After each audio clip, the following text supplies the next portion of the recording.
बंदी छोड़ सतगुरु रामपाल जी परमेश्वर जी की जय हो। परम पिता परमात्मा सारी सृष्टि के रचनहार कुल मालिक असंख्य ब्रह्मांडों के स्वामी जगत गुरु तीनों लोकों में प्रवेश करके सबका धारण पोषण करने वाले राजा धीराज आत्मा धार नाथों के नाथ देवों के देव महादेव सर्वेश्वर महेश्वर मृत्युंजय अजरो अमर आदि अनादि सनातनी प्रभु जगत पिता जगदीश्वर श्री श्री 1008 की उपाधि के वास्तविक अधिकारी अकाल मूर्त शब्द स्वरूपी राम वासुदेव सर्वगतम ब्रह्म परम पूज्य प्रथम पूज्य परम संत परम पुरुष परम धनी परम दयालु सत्य कबीर हक्का कबीर अल्लाहु कबीर अल्लाहु अकबर बाखबर अल्लाह ताला जगत के तारणहार जगत के मुक्तिदाता जगत के जगन्नाथ हारे के सहारे हिंदुओं के राम मुसलमानों के अल्लाह सिखों के वाहिगुरु ईसाइयों के मसीह दया के सागर दया निधि करुणा के सागर करुणा निधि स्वयंभू परिभू संकट मोचन कष्ट हरण मंगल करण दुख भंजन अविगत कबीर निर्विकार निर्विषम परमात्मा अलय अलेख सतगुरु आदि अनादि सतगुरु असली मर्यादा पुरुषोत्तम असली राम असली कृष्ण असली घनश्याम असली मुरारी राजाओं के राजा महाराजाओं के महाराजा शहंशाहों के शहंशाह सम्राटों के सम्राट भगवानों के भगवान अल्लाहों के अल्लाह प्रभुओं के प्रभु मसीहाओं के मसीह सच्चे वाहिगुरु बाबाओं के बाबा पीरों के पीर सेठों के सेठ जगत सेठ सावड़सा सेठ सर्वगुण संपन्न अनंत कोटि कलाओं के स्वामी अनंत कोटि ब्रह्मांडों के नायक योगियों में महायोगी ध्यानियों में महाध्यानी सिद्धों में परम सिद्ध ज्ञानियों में तत्वज्ञानी ब्रह्म ज्ञानी महाज्ञानी परम ज्ञानी सर्वश्रेष्ठ ज्ञानी विज्ञानी युवा कबीर समर्थ कबीर असमवाद अमित ओझा सच्चे रहनुमा करीम अल्लाह सुभान अल्लाह दुनिया के अंतिम पैगंबर 8 सितंबर 1951 से गांव धनाना जिला सोनीपत हरियाणा भारतवर्ष की पावन भूमि पे प्रकट रियल कल्कि भगवान श्री नारायण साकार हरि श्री बाबा साहेब नूर अनंत परमात्मा सच्चे दरवेश सच्चे बाखबर संत श्रोमणी सतगुरु रामपाल जी परमेश्वर जी के चरण कमल में आप और हम सभी भाई बहनों का अनंत कोटि दंडवत प्रणाम।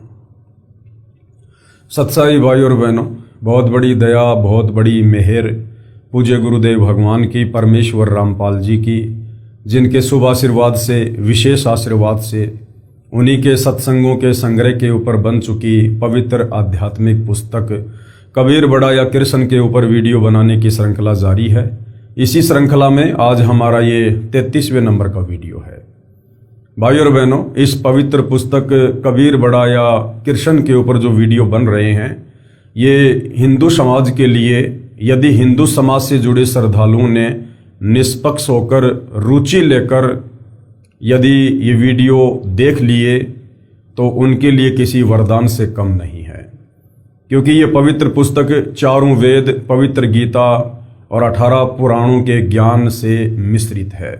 यानी इन तमाम सदग्रंथों का निष्कर्ष निकालकर भक्ति और भगवान को पहचानने के लिए, शास्त्र अनुकूल साधना के विषय में जानने के लिए, एक पूर्ण परमात्मा कौन है, वो कैसे मिले, कहाँ रहता है, क्या उसकी प्राप्ति की विधि है, ये सारी जानकारियां इस पवित्र पुस्तक में शामिल हैं। तो भाइयों और बहनों, अध्यात्म को लेकर जो शंकाएं, जो सवाल हमारे दिलो दिमाग में सदियों से गूंज रहे थे, अब ये पवित्र पुस्तक उन तमाम शंकाओं का समूल समाधान कर देगी, यदि आपने निष्पक्ष होकर अपनी आत्मा के कल्याण के लिए इस पवित्र पुस्तक को पढ़ लिया तो भाइयों और बहनों, वर्तमान में हमारा जो टॉपिक चल रहा है इस पवित्र पुस्तक को लेकर, वो है हु इज सुप्रीम गॉड, सर्वशक्तिमान परमात्मा कौन है, कबीर बड़ा या कृष्ण। मामला चल रहा है जनता की अदालत में, और जनता की अदालत में जनता को ही जज के रूप में रखा गया है, क्योंकि वर्तमान समय कलयुग की बिचली पीढ़ी का है, मोक्ष का प्राइम टाइम है, 21वीं सदी है, और जनता शिक्षित है, पढ़ी लिखी है, अपनी आंखों से अपने ही धर्म ग्रंथों में लिखी सच्चाई को देखकर भली भांति निर्णय करने में सक्षम है। इसलिए जनता की अदालत में जनता को ही जज के रूप में चुना गया है। एक तरफ श्री कृष्ण उर्फ विष्णु जी को पूर्ण परमात्मा बताते हुए तमाम हिंदू धर्मगुरु आचार्य शंकराचार्य श्री कृष्ण उर्फ विष्णु के वकील बनकर जनता की अदालत में खड़े हैं, तो दूसरी तरफ कबीर जी को पूर्ण परमात्मा साबित करते हुए उनके वकील के रूप में सतगुरु रामपाल जी खड़े हुए हैं। दोनों तरफ के वकील अपनी अपनी पूरी कोशिश कर रहे हैं अपने अपने इष्ट देव को पूर्ण परमात्मा साबित करने की। तो हिंदू धर्म के जितने भी धर्मगुरु हैं उनका कहना है कि हमारे चारों वेदों में, पवित्र गीता में और पुराणों में श्री कृष्ण उर्फ विष्णु को ही पूर्ण परमात्मा बताया गया है। ये अजरो अमर हैं, अविनाशी हैं, इनके कोई माता पिता नहीं है, इनकी जन्म मृत्यु नहीं होती है और इन्हीं की भक्ति से मोक्ष मिलेगा।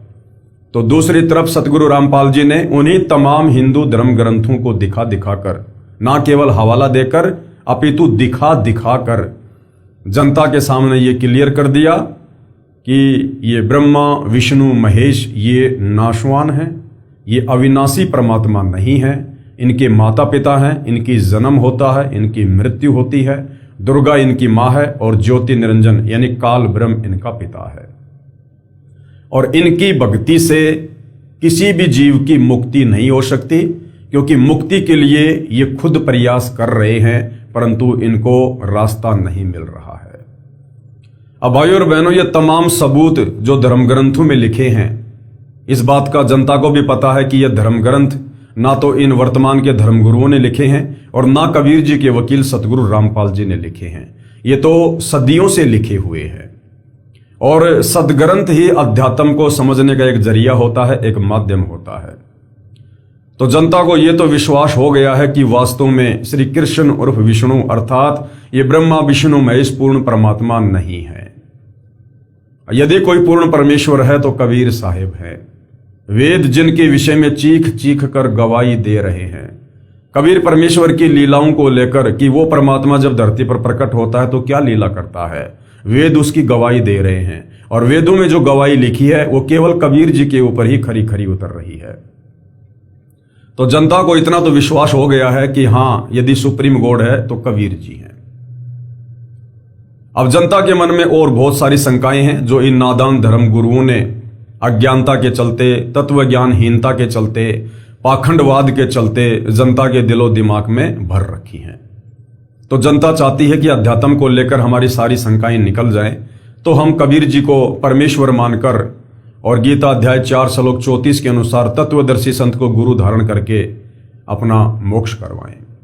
तो तरह तरह के सवाल जनता कर रही है। लगभग 50 से ऊपर सवाल जनता कर चुकी है और जनता के प्रत्येक सवाल का सतगुरु रामपाल जी जनता की अदालत में खड़े होकर शास्त्र प्रमाणित जवाब दे रहे हैं और जनता की आंखों में घी सा घल रहा है। अब भाइयों और बहनों, जनता को अब यह समझाया जा रहा है कि कबीर जी जो पूर्ण परमात्मा है ये चारों युगों में आते हैं, क्योंकि अजरो अमर परमात्मा है। इनका कभी विनाश नहीं होता है, इनकी कभी जन्म या मृत्यु नहीं होती है। ये स्वयंभू है, स्वयं प्रकट होते हैं। इसलिए ये परमात्मा जब चाहे, जिस वेश में चाहें, जिस देश में चाहें, जिस काल में चाहें, ये परमात्मा प्रकट हो जाते हैं। तो जो कबीर परमात्मा लगभग 650 साल पहले बनारस के काशी में प्रकट हुए थे, वही कबीर परमात्मा अपने विधान अनुसार सतयुग में सत सुकृत ऋषि के नाम से प्रकट हुए। इसी प्रकार अपने तत्व ज्ञान का प्रचार किया। फिर त्रेता युग में मुनिंदर ऋषि के नाम से प्रकट हुए, द्वापर में करुणामय ऋषि के नाम से प्रकट हुए और कलयुग में अपने वास्तविक नाम जो वेदों में वर्णन है कबीर देव के नाम से प्रकट हुए।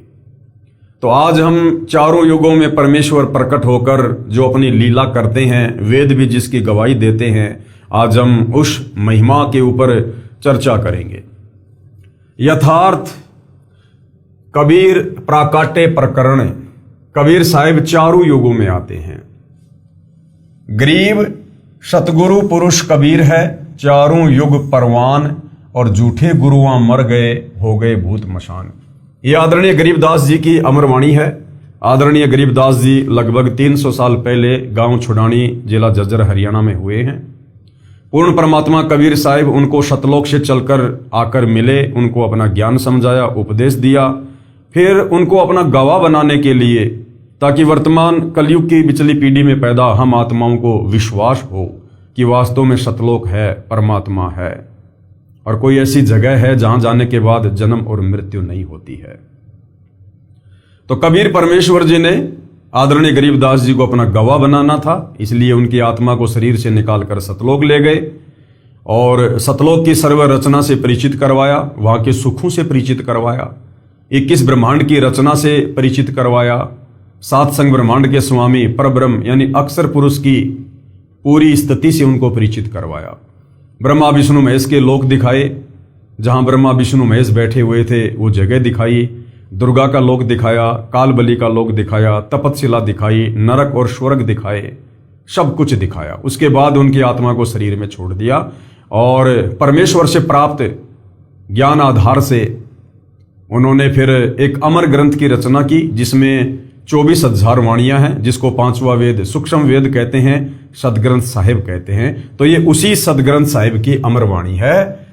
गरीब सतगुरु पुरुष कबीर है। गरीबदास जी कह रहे हैं कि इस सृष्टि में यदि कोई सतगुरु है, सच्चा ज्ञान देने वाला है, और पुरुष यानी कोई भगवान है, तो वो कबीर जी हैं।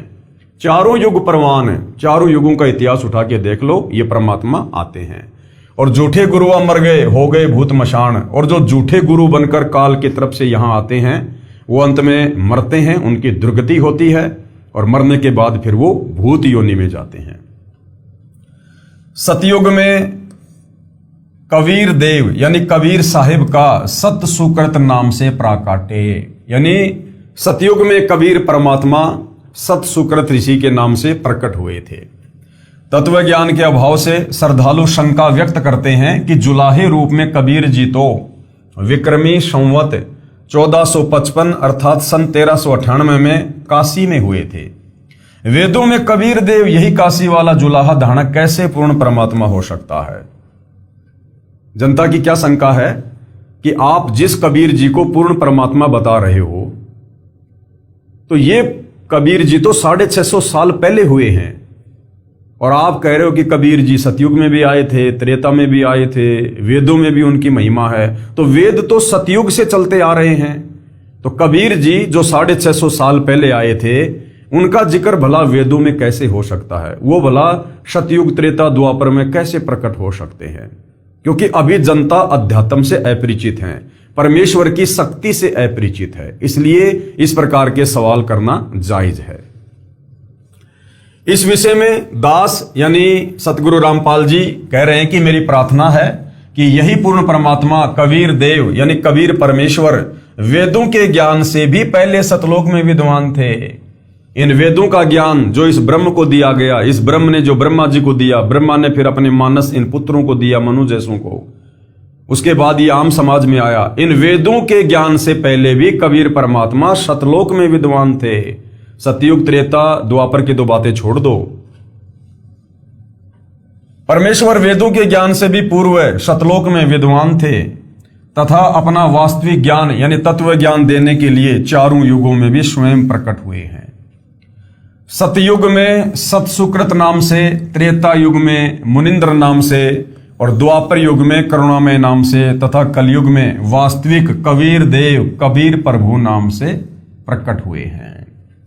अब भाइयों और बहनों, ये तो काललोक का इतिहास भी है कि जो दुर्वासा ऋषि थे वो सतयुग में भी थे, राजा अमरीश के समय। दुर्वासा ऋषि त्रेता युग में भी थे, और वही दुर्वासा ऋषि फिर द्वापर में श्री कृष्ण जी के धार्मिक गुरु भी थे। जब एक जीव, दुर्वासा केवल एक जीव है, जब एक जीव अपनी सिद्धि शक्ति से, अपनी भक्ति की कमाई से, अपने तपोबल से जब चारों युगों में शरीर धारण करके रह सकता है, जब चाहे वो ऊपर के लोकों में जा सकता है, जब चाहे वो अपना शरीर छोड़कर अन्य शरीर धारण कर सकता है एक सिद्धि के बलबूते पर, तो कबीर परमेश्वर तो सर्व सिद्धियों का जनक है, दुर्वासा जैसी सर्व आत्माओं का जनक है, सारी सृष्टि का जनक है। तो वो परमात्मा क्या नहीं कर सकता है? कबीर जी ने कहा है कि मैं चारों युगों में आया हूं। सतयुग में सतसुकृत कह टेरा, यानी सतयुग में कबीर परमात्मा जी का नाम सतसुकृत था, और त्रेता नाम मुनिंद्र मेरा, और द्वापर में करुणा में कहाया और कलयुग में नाम कबीर धराया। ये धराया शब्द है, किसी ने रखा नहीं परमात्मा का नाम, परमेश्वर ने खुद अपना नाम इस कलयुग में कबीर रखवाया, धराया। इसके अतिरिक्त अन्य रूप धारण करके कभी भी प्रकट होकर अपनी लीला करके अंतर्ध्यान हो जाते हैं। उस समय लीला करने आए परमेश्वर को प्रभु चाहने वाले श्रद्धालु नहीं पहचान सके। सतयुग में, त्रेता में, द्वापर में और 650 साल पहले भी भक्ति करने वाले श्रद्धालु अपने परमेश्वर को नहीं पहचान पाए, क्योंकि सर्व महर्षियों व संत कहलाने वालों ने प्रभु को निराकार बताया है। वास्तव में परमात्मा आकार में है, मनुष्य सदृश से शरीर युक्त है, परंतु परमेश्वर का शरीर नाड़ियों के योग से बना 5 तत्व का नहीं है। जिस प्रकार आप और हमारा शरीर हाड़ मांस का है, 5 इन तत्वों से मिलकर बना है। टट्टी, पेशाब, लार, थूक, अस्थि, मज्जा, गुदा, पता नहीं क्या क्या, ये कबाड़ भरा हुआ है। लेकिन कबीर परमेश्वर जी का जो शरीर है वो इन 5 तत्वों से मिलकर नहीं बना है। वे दिखाई जरूर जब लीला करने आते हैं तो आप और हमारे जैसे ही दिखाई देते हैं, परंतु उनका नूरी शरीर होता है। परमात्मा जी कहते हैं, हाड़ चाम लहू ना मेरे, कोई जाने सतनाम उपासी, यानी मेरे सच्चे नाम का उपासक भगत ही इस भेद को जानता है कि कबीर जी का शरीर 5 तत्व से बना आम प्राणियों की भांति नहीं होता है। हाड़ चाम लहू ना मेरे, कोई जाने सतनाम उपासी, और तारण तरण अभय पददाता, मैं हूं कबीर अविनाशी। एक नूर तत्व से बना है। पूर्ण परमात्मा जब चाहे यहां प्रकट हो जाते हैं। वे कभी मां से जन्म नहीं लेते, क्योंकि वे सर्व की उत्पत्ति करता है। धर्मदास जी के प्रश्न का उत्तर देते हुए कबीर परमेश्वर जी ने बताया कि हे धर्मदास, मैं 4 युगों में आता हूं, जब चाहूं उसी क्षण सतलोक से आ जाता हूं। अब देखो भाई और बहनों, एक एग्जाम्पल देते हैं। आत्मा और परमात्मा की शक्तियों में कितना अंतर होता है। परमात्मा जब चाहे, जहां चाहे, जिस रूप में चाहे, जिस वेश में चाहे, जिस देश में चाहे वो प्रकट हो सकते हैं, क्योंकि वो सर्वसमर्थ है। जिस प्रकार भाई और बहनों, भारत देश का कोई एक सामान्य नागरिक है और भारत देश का प्रधानमंत्री है, तो भारत देश का प्रधानमंत्री इतना शक्तिशाली है, इतना समर्थ है, वो जब चाहे अपने विमान से किसी भी देश में जा सकता है। वो जब चाहे भारत के किसी भी हिस्से में जा सकता है।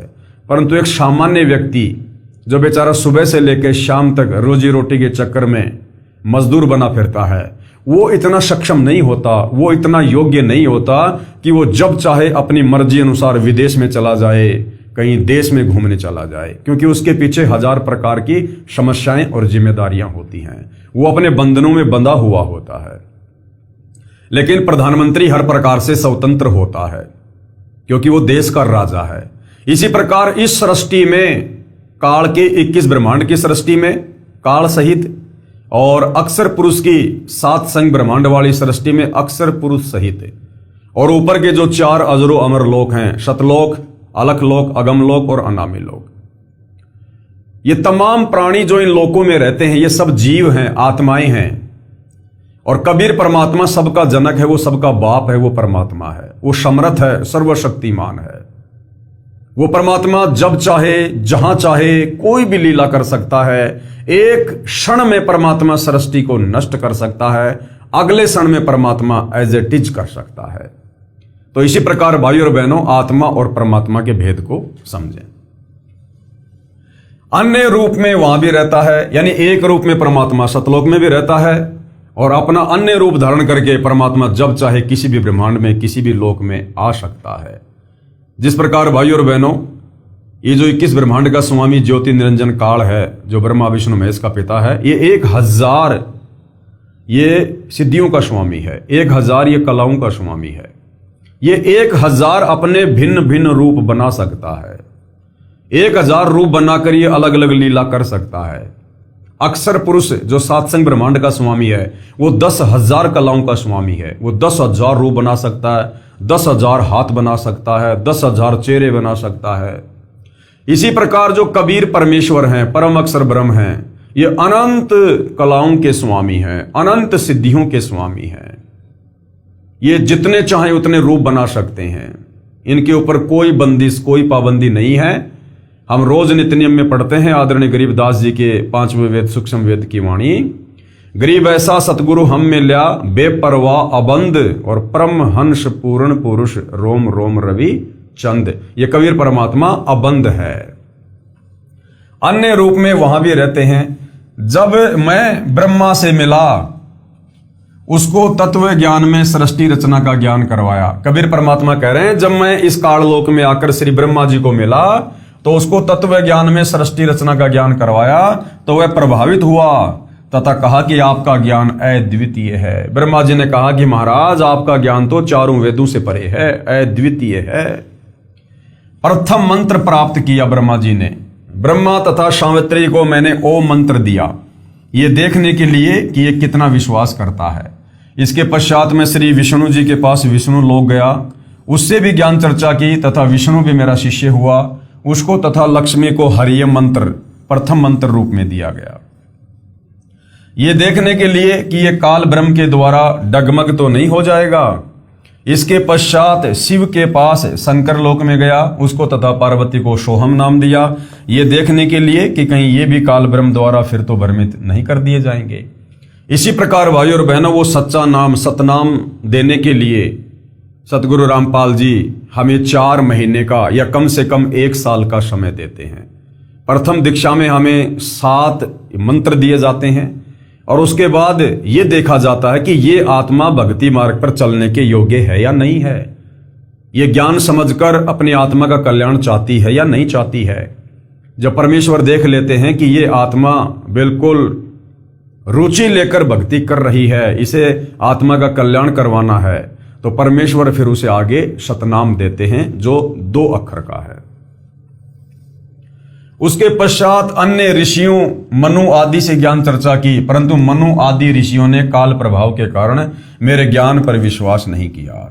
सतयुग में कबीर परमात्मा जो सतसुकृत ऋषि के नाम से आए थे, वो मनु को मिले और मनु को ज्ञान समझाया कि मनु, तू जिन वेदों को सर्वश्रेष्ठ मानकर पढ़ रहा है, इनमें कंप्लीट ज्ञान नहीं है। इन वेदों के अंदर पूर्ण परमात्मा की प्राप्ति का मार्ग नहीं है, केवल काल ब्रह्म तक की जानकारी है।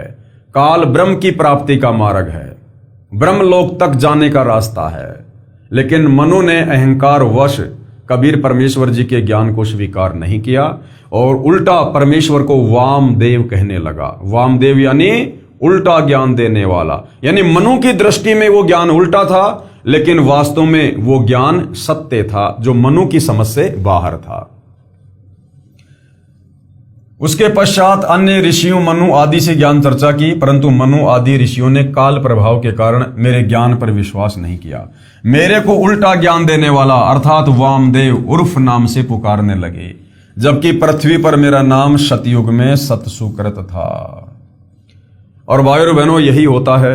वही कबीर परमात्मा जब 300 साल पहले आदरणीय गरीबदास जी के रूप में आए, 5वें वेद सूक्ष्म वेद की रचना की, लोगों को तत्व ज्ञान दिया, तो उनके ज्ञान को लोगों ने उल्टा मान लिया कि ये गरीबदास जी जो ज्ञान दे रहे हैं ये तो वेदों के विपरीत है, क्योंकि उस समय हम शिक्षित नहीं थे, समझने के योग्य नहीं थे। और मूल बात यह है कि उस समय वो मोक्ष का प्राइम टाइम नहीं था। तो आदरणीय गरीबदास जी को गांव वाले बावड़िया कहने लग गए। उनकी अमृतवाणियों को ना समझकर उनको बावड़िया कहने लगे कि ये तो बावला हो गया, बावला। कुछ दिनों पश्चात मैं फिर से ब्रह्मा के पास गया। ब्रह्मा से ज्ञान चर्चा करनी चाहिए, तो ब्रह्मा जी ने अरुचि दिखाई, क्योंकि जब काल ब्रह्म ने देखा कि मेरे बड़े पुत्र ब्रह्मा को तत्व ज्ञान से परिचित किया जा रहा है, उसने सोचा यदि मेरा पुत्र तत्व ज्ञान से परिचित हो गया तो मेरे से घृणा करेगा तथा जीव उत्पत्ति नहीं हो पाएगी, मेरा पेट कैसे भरेगा। क्योंकि काल ब्रह्म को 1 लाख मानव शरीरधारी जीवों को प्रतिदिन खाने का श्राप लगा है। इसलिए काल ब्रह्म ने, ध्यान से पढ़ना भाई और बहनों, इसलिए काल ब्रह्म ने अपने ज्येष्ठ पुत्र ब्रह्मा की बुद्धि को परिवर्तित कर दिया। ब्रह्मा के मन में विचार भर दिया कि काल ब्रह्म यानी ज्योति निरंजन ही पूज्य है, वह निराकार है और इससे भिन्न कोई अन्य परमात्मा नहीं है। जो तुझे ज्ञान दिया जा रहा है वह मिथ्या यानी झूठा है। यह अग्नि ऋषि जो तेरे पास आया था, क्योंकि परमात्मा अग्नि ऋषि के रूप में गए थे, वो अज्ञानी है, इसकी बातों में नहीं आना है। विचार करो भाइयों और बहनों, ब्रह्मा जी आप और हम आत्माओं से लाखों गुना श्रेष्ठ हैं, अच्छी आत्मा है, भक्ति के धनी हैं, तभी तो वो ब्रह्मा जी की पोस्ट पर बैठे हुए हैं। जब परमात्मा दूसरी बार सतनाम देने के लिए गए तो काल ब्रह्म ने अर्थात उनके पिता ज्योति निरंजन ने ब्रह्मा जी की बुद्धि परिवर्तित कर दी और ब्रह्मा जी ने परमेश्वर के ज्ञान में अरुचि दिखाई। अब विचार करो भाइयों और बहनों, जब ये काल बली 21 ब्रह्मांड का स्वामी अपने रिमोट से ब्रह्मा जी की बुद्धि परिवर्तित कर सकता है, उसे मोक्ष मार्ग से हटा सकता है, तो विचार करो भाइयों और बहनों, आप और हम इस पृथ्वी पर रहने वाले मानव शरीरधारी प्राणी तो बहुत ही निम्न स्तर के हैं।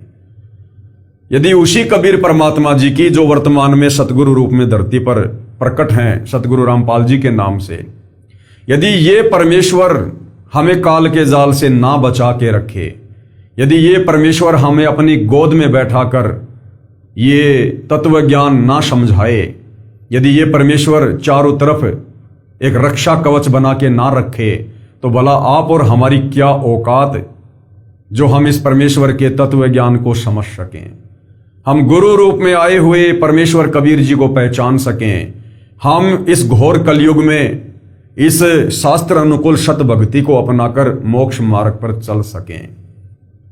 तो इससे स्वयं सिद्ध होता है कि वर्तमान में जिन जिन आत्माओं ने सतगुरु रामपाल जी को ही अपना इष्ट मान लिया है, जिन्होंने सतगुरु रामपाल जी के अलावा कहीं भी किसी अन्य कबीर भगवान को देखना बंद कर दिया है, जिसको पतिव्रता पद की भक्ति कहते हैं, जो आत्माएं साध संगति से जुड़ी हुई हैं।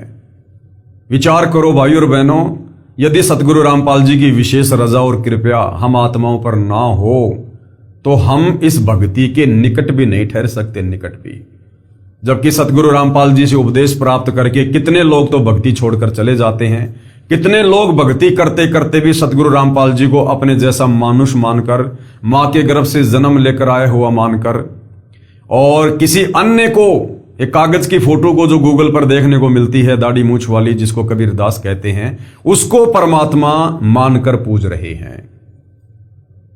तो भाइयों और बहनों, इससे स्वयं सिद्ध है कि आप और हमारे ऊपर साध संगति से जुड़ी आत्माओं पर कबीर परमेश्वर सतगुरु रामपाल जी की विशेष वीवीआईपी रजा है, वीवीआईपी रजा। और इस रजा को हम इसी प्रकार से मर्यादा में रहकर, गुरु को परमेश्वर मानकर, आत्मा के कल्याण को ही टारगेट मानकर इस मार्ग पर चलते रहें।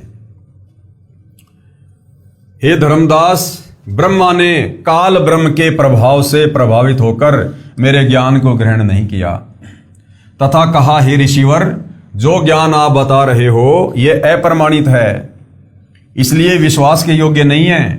वह ब्रह्मा जी के अंदर काल बोल रहा है, वेदों में केवल एक परमात्मा की पूजा का विधान है, उसका केवल एक ओम ही जाप करने का है, मुझे पूर्ण ज्ञान है, मुझे आपका ज्ञान अस्वीकार्य है। हे धर्मदास, मैंने बहुत कोशिश की ब्रह्मा को समझाने की तथा बताया कि वेद ज्ञान दाता यानी वेदों का ज्ञान देने वाला ये ब्रह्म किसी अन्य पूर्ण ब्रह्म के विषय में कह रहा है। क्या कह रहा है कि उसकी प्राप्ति के लिए तथा उसके विषय में तत्व से जानने के लिए किसी तत्वदर्शी संत यानी धीराणाम संत की खोज करो, फिर उनसे वह तत्व ज्ञान सुनो। लेकिन ब्रह्मा जी के एक भी बात समझ में नहीं आई और परमेश्वर जी ने इसका प्रमाण भी दिया, क्योंकि ब्रह्मा जी वेदों का ज्ञाता है। यजुर्वेद अध्याय 40 मंत्र 10 व 13 में स्पष्ट वर्णन है तथा गीता अध्याय 4 श्लोक 34 में भी स्पष्ट कहा है। इन प्रमाणों को देखकर भी काल ब्रह्म के अति प्रभाव के कारण ब्रह्मा ने मेरे विचारों में रुचि नहीं ली। मैंने जान लिया कि ब्रह्मा को काल ने भ्रमित कर दिया है, इसलिए विष्णु जी ने भी अरुचि की, तो मैं वहां से शिव शंकर के पास गया। ब्रह्मा के बाद परमात्मा विष्णु जी के पास गए, वहां भी काल ने उसकी बुद्धि फेर दी, क्योंकि यदि मेरे तीनों पुत्र तत्व ज्ञान से परिचित हो गए और इन्हें पता चल गया कि मैं काल ब्रह्म हूं और मुझे एक भयंकर श्राप लगा हुआ है, तो ये मेरे लिए कभी भी ये जीवों को उत्पन्न करने की, उनका पालन पोषण करने की और संहार करने वाला कार्य नहीं करेंगे। यही स्थिति शिव की देखकर, यानी शिव जी को भी डगमग कर दिया काल ने। परमात्मा कहते हैं फिर मैं नीचे पृथ्वी लोक में आया और वर्तमान में चल रही चतुर्युगी के प्रथम सतयुग में, यानी वर्तमान में यह कलयुग है, इससे पहले द्वापर युग था, उससे पहले त्रेता युग था और उससे पहले सतयुग था। तो परमात्मा कह रहे हैं कि मैं सतयुग में नीचे आया इस पृथ्वी पर।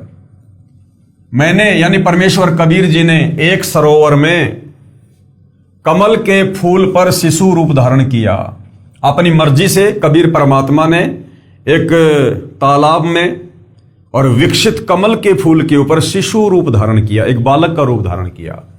एक ब्राह्मण दंपत्ति जो निसंतान थे, वह विद्याधर नामक ब्राह्मण अपनी पत्नी दीपिका के साथ अपनी ससुराल से आ रहा था। अब भाइयों और बहनों, सतयुग में ये जो विद्याधर नाम का जो ब्राह्मण था, ये कौन था? ये पंडित रामानंद वाली आत्मा थी। और सतयुग में जो उसकी पत्नी थी दीपिका, वो कौन थी? ये कमाली वाली आत्मा थी। उनकी आधी आयु बीत चुकी थी, कोई संतान नहीं थी। दीपिका को अपने पिता के घर पर कुछ औरतों ने हमदर्दी जताते हुए कई बार कहा था कि संतान बिना स्त्री का कोई सम्मान नहीं करता। यह केवल एक सामाजिक सोच है, यह काल प्रेरित सोच है। अध्यात्म में ऐसा नहीं है।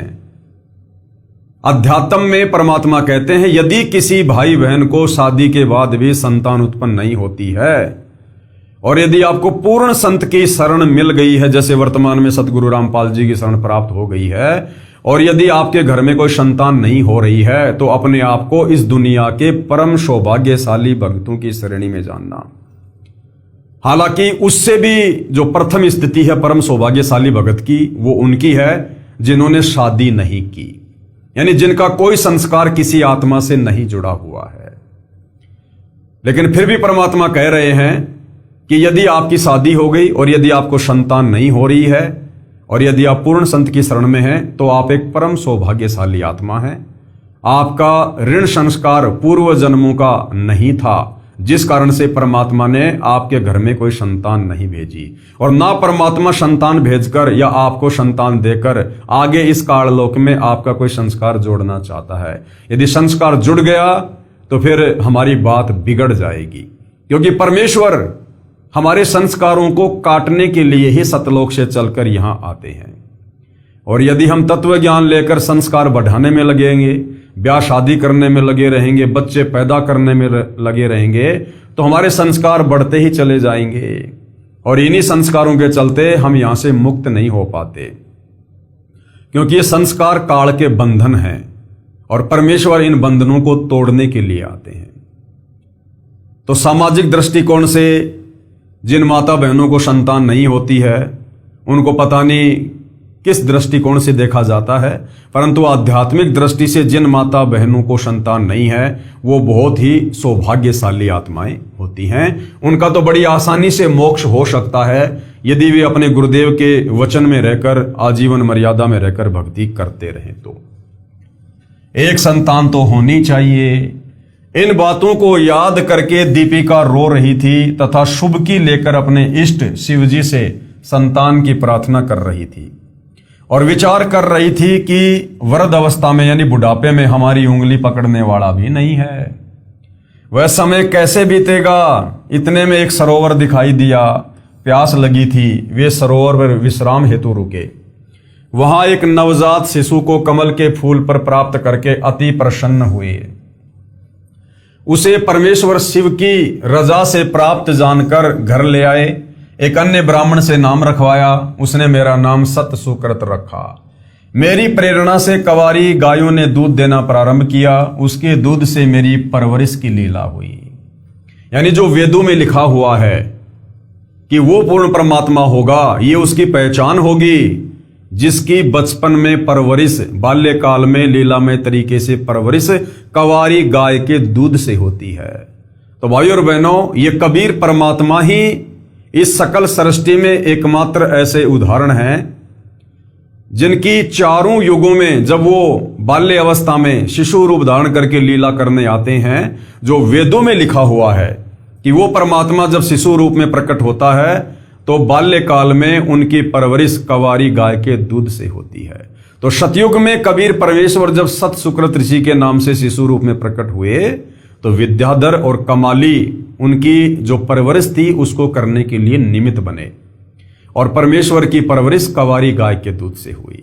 चारों युगों में परमात्मा यही लीला करते हैं, और ये लीला कंवारी गाय के दूध से परवरिश वाली ना आपको श्री ब्रह्मा विष्णु महेश के जीवन काल में देखने को मिलेगी, ना श्री राम और श्री कृष्ण जी की लीलाओं में देखने को मिलेगी, केवल और केवल कबीर परमेश्वर जी की लीलाओं में देखने को मिलेगी। अर्थात कबीर परमात्मा ही सारी सृष्टि के मालिक हैं और यही असंख्य ब्रह्मांडों के स्वामी हैं। गुरुकुल में शिक्षा की लीला की सतयुग में परमात्मा ने पढ़ाई लिखाई की, जो अन्य युगों में नहीं की थी। गुरुकुल में शिक्षा की लीला की, ऋषि जी जो वेद मंत्र भूल जाते तो मैं खड़ा होकर पूरा करता। अब जो पंडित, जो विद्वान, जो ऋषि जन वेद मंत्रों को भूल जाया करते थे, तो कबीर परमात्मा जो छोटी सी आयु में लीला कर रहे थे गुरुकुल में पढ़ाई पढ़ने की, कबीर परमात्मा खड़े होकर उन वेद मंत्रों को पूरा किया करते थे। ऋषि जी वेद मंत्रों का गलत अर्थ करते थे, मैं विरोध करता था, इस कारण से मुझे गुरुकुल से निकाल दिया। पृथ्वी पर घूमकर मैंने बहुत से ऋषियों से ज्ञान चर्चा की, परंतु शास्त्र विरुद्ध ज्ञान पर आधारित होने के कारण किसी भी ऋषि महर्षि ने ज्ञान सुनने की चेष्टा ही नहीं की। महर्षि मनु से भी मेरी वेद ज्ञान पर चर्चा हुई। महर्षि मनु ने ब्रह्मा जी से ही ज्ञान ग्रहण किया था। अब जब ब्रह्मा जी को कंप्लीट ज्ञान नहीं तो मनु जी को कहां से हो जाएगा। महर्षि मनु जी ने मुझे उल्टा ज्ञान देने वाला बताया कि आप तो वेदों के विरुद्ध ज्ञान दे रहे हो, वेदों में ऐसा कहीं नहीं लिखा है, जबकि वेदों में सब कुछ लिखा हुआ है। और वो अपने आप को संस्कृत के प्रकांड ज्ञाता भी माना करते थे, लेकिन उसके बावजूद भी भाई और बहनों उनको मोतियाबिंद था। यानी काल प्रेरणा ऐसी होती है, काल जिसकी बुद्धि पर बैठ जाता है आंखों के सामने सत्य को भी नहीं देखने देता है। तो महर्षि मनु जी ने मुझे उल्टा ज्ञान देने वाला बताया तथा मेरा नाम वामदेव रख दिया। वामदेव यानी उल्टा ज्ञान देने वाला। मैंने महर्षि मनु व अन्य ऋषियों से यहां तक कहा कि वह पूर्ण परमात्मा मैं ही हूं। उन्होंने मेरा उपहास किया, यानी मेरा मजाक उड़ाया तथा कहा आप यहां हैं तो आपका सतलोक तो आपके बिना सुनसान पड़ा होगा। यानी भाई और बहनों, हर युग की यही राम कहानी है। इस परमेश्वर को ना पहचान कर तत्व ज्ञान के अभाव में हम इस परमेश्वर का जब तक ज्ञान नहीं होता है मजाक ही उड़ाते हैं, उपहास ही करते हैं। तो मनु जी ने क्या कहा कि आप यहां हैं तो आपका सतलोक तो आपके बिना सुनसान पड़ा होगा। वहां सतलोक में जाने का क्या लाभ, वहां गए प्राणी तो अनाथ हैं। मैंने कहा मैं ऊपर भी विराजमान हूं। तब मनु जी सहित सर्व ऋषियों ने ठहाका लगाकर कहा फिर तो आपका नाम वामदेव बिल्कुल ठीक है। वामदेव का अर्थ है कि दो स्थानों पर निवास करने वाला भी है। वामदेव का एक अर्थ होता है दो जगहों पर निवास करने वाला, और एक अर्थ है उल्टा ज्ञान देने वाला। वाम अक्सर दो का बोधक है।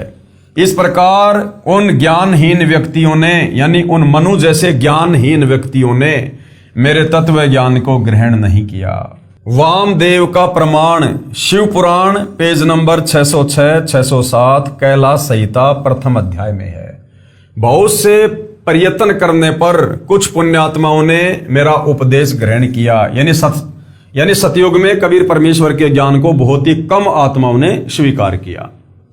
मैंने सप्तम वेद यानी कबीर वाणी की रचना की, जिसकी काल द्वारा प्रेरित ज्ञानहीन ऋषियों ने बहुत निंदा की। जैसे परमात्मा ने 650 साल पहले आदरणीय धर्मदास जी को निमित्त बनाकर कबीर वाणी सप्तम वेद, पांचवा वेद, सूक्ष्म वेद लिखवाया, कबीर सागर। और जिस प्रकार वो 650 साल पहले वाले ऋषिजन पंडित वो परमेश्वर का मजाक किया करते थे कि ये अनपढ़, ये क्या वाणियां लिखवाएगा, ये क्या ज्ञान देगा। ऐसे ही परमात्मा चारों युगों में आते हैं, अपनी कबीर वाणी के द्वारा बोल बोल कर लोगों को समझाते हैं, जिसको तत्व ज्ञान कहते हैं। फिर परमेश्वर उसको लिपिबद्ध करवा देते हैं। तो परमेश्वर जो वाणियां बोला करते थे, जो ज्ञान दिया करते थे, जो ग्रंथ उन्होंने लिखवाए, उस समय के ऋषिजन काल प्रेरणा से मजाक उड़ाया करते थे। मैंने सप्तम वेद अर्थात कबीर वाणी यानी 5वें वेद की रचना की, जिसकी काल द्वारा प्रेरित ज्ञानहीन ऋषियों ने बहुत निंदा की तथा जनता से इसे न पढ़ने का आग्रह किया।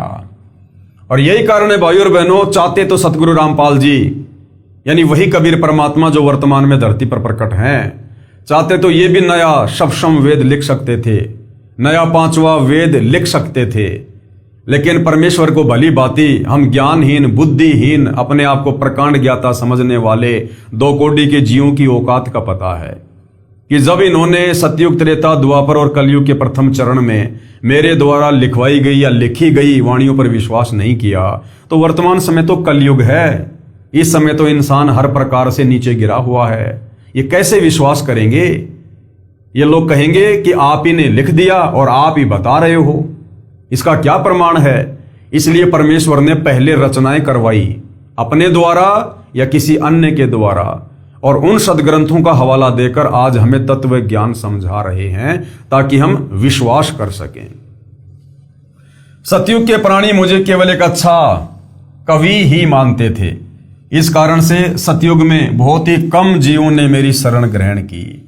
ब्राह्मण विद्याधर वाली आत्मा त्रेता युग में वेद विद ऋषि हुए, यानी वही पंडित रामानंद जी वाली आत्मा फिर त्रेता युग में वेद विग नाम के ऋषि हुए, तथा कलयुग में ऋषि रामानंद हुए, तथा दीपिका वाली आत्मा त्रेता युग में सूर्या हुई।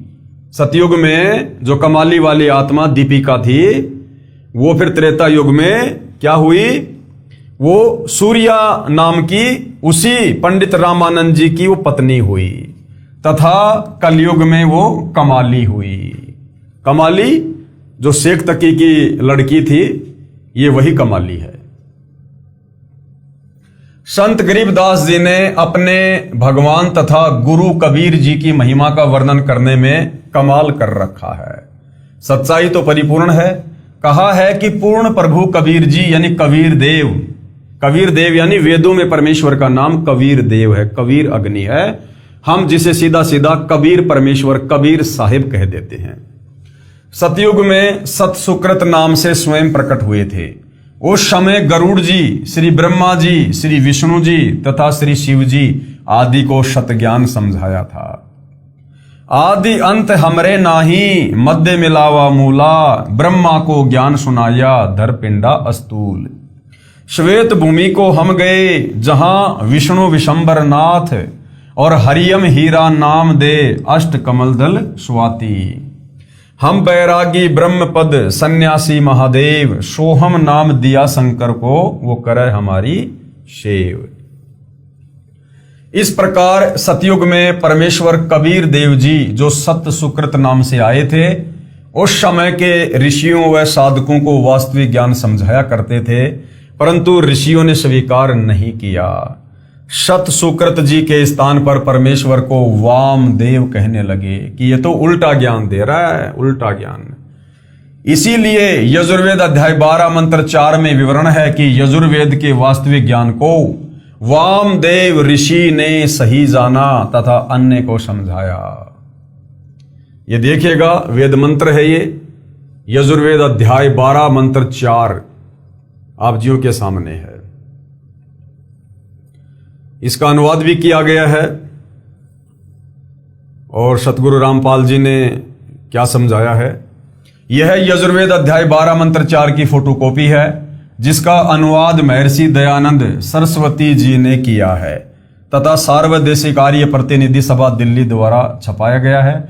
इसमें स्पष्ट है कि वेदों के ज्ञान को वामदेव ऋषि ने ठीक से समझा तथा अन्य को समझाया। पवित्र वेदों के ज्ञान को समझने के लिए कृपया विचार करें। वेदों में यानी चारों वेदों में कबीर देव अर्थात कबीर परमेश्वर जी का प्रमाण है। पवित्र वेदों में प्रवेश से पहले यानी वेदों के उन श्लोकों को देखने से पहले प्रभु जानकारी के लिए पवित्र चारों वेद प्रमाणित शास्त्र हैं, यानी भगवान की जानकारी और प्राप्ति के लिए। हालांकि प्राप्ति का पूर्ण मार्ग नहीं है, लेकिन जानकारी कंप्लीट है कि वो परमात्मा कौन है, उसका नाम क्या है, वो कहाँ रहता है, वो कैसे मिलता है। तो उसकी जानकारी के लिए पवित्र वेदों की रचना उस समय हुई थी जब कोई अन्य धर्म नहीं था। यानी जो वेद परमेश्वर जी ने सर्वप्रथम इस ज्योति निरंजन को दिए थे, उसकी श्वासों के माध्यम से परमेश्वर ने ये चारों वेद जो है ये प्रकट करवाए थे। उस समय कोई धर्म नहीं था, 21 ब्रह्मांड में ही कोई धर्म नहीं था। ना कोई मुसलमान था, ना हिंदू था, ना सिख था, ना ईसाई था, ना जैनी। ये जितने भी धर्म हैं ये अभी लगभग 3 या 3.5 हजार साल के अंदर अंदर बने हैं। सतयुग में भी कोई धर्म नहीं था, त्रेता में भी कोई धर्म नहीं था, द्वापर तक भी कोई धर्म नहीं था, केवल वर्ण व्यवस्था थी। अब ये कलयुग की पिछली पीढ़ी का समय, मोक्ष का प्राइम टाइम काल में कबीर परमात्मा से तपतशिला पर वचन ले रखा था। इसलिए उसको पता था कि वो परमात्मा आएगा, अपना तत्व ज्ञान देगा, आत्माओं को यहां से सतलोक ले जाएगा। तो हम आत्माओं को तरह तरह के बंधनों में जकड़ने के लिए धर्मों में बांट दिया, जातियों में बांट दिया, संप्रदायों में बांट दिया, ताकि हम उस ज्ञान तक पहुंच ही ना सकें। हम यहीं पर काल व्यवस्थाओं में उलझे रहें, अपने अपने धर्म को सर्वश्रेष्ठ मानकर दूसरों के धर्मों की पुस्तकों का अध्ययन ही ना करें, जातियों में बटे रहें, लड़ाई झगड़ों में, युद्धों में लगे रहें, और वो तत्वदर्शी संत आकर अपना ज्ञान देकर चला जाए और उसके बाद फिर हम लकीर पीटते रहें। तो ये काल का सुनियोजित षड्यंत्र है। हम इंसानों को जातियों में बांटना, धर्मों में बांटना, सबकी अलग अलग पुस्तकें बनवा देना। मुसलमान कहते हैं कि हमारी चारों जो ये कतेब हैं, तौरात, जबूर, इंजिल, कुरान मजीद, कुरान शरीफ, बस यही सर्वश्रेष्ठ हैं। हिंदू कहते हैं हमारे चारों वेद, गीता जी सर्वश्रेष्ठ हैं, हमारे पुराण सर्वश्रेष्ठ हैं। ईसाई अपनी बाइबल को लेकर बैठे हैं, सिख अपने गुरु ग्रंथ साहिब को लेकर बैठे हैं।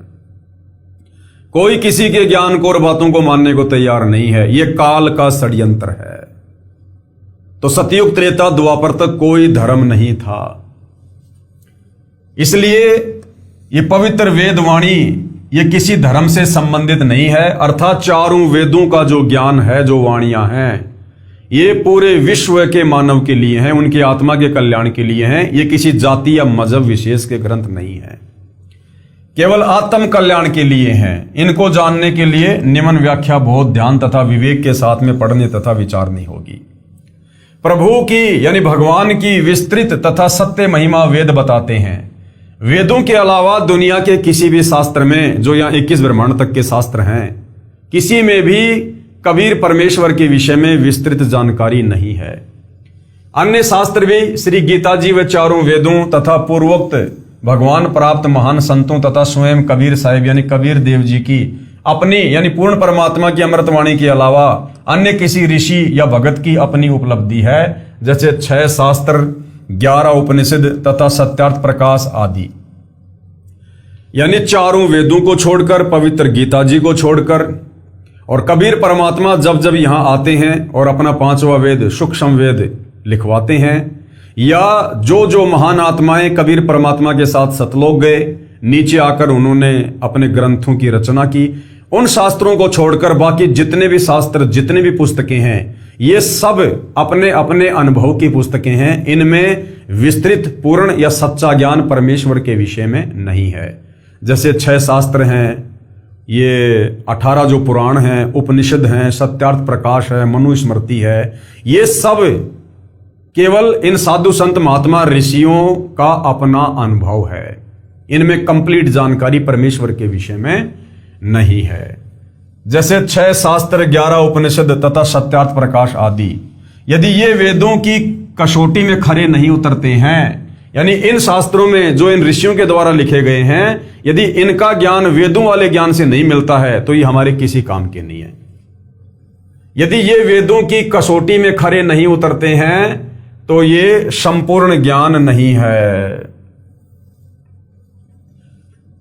पवित्र वेद तथा गीता जी स्वयं काल प्रभु यानी ब्रह्म दत्त है।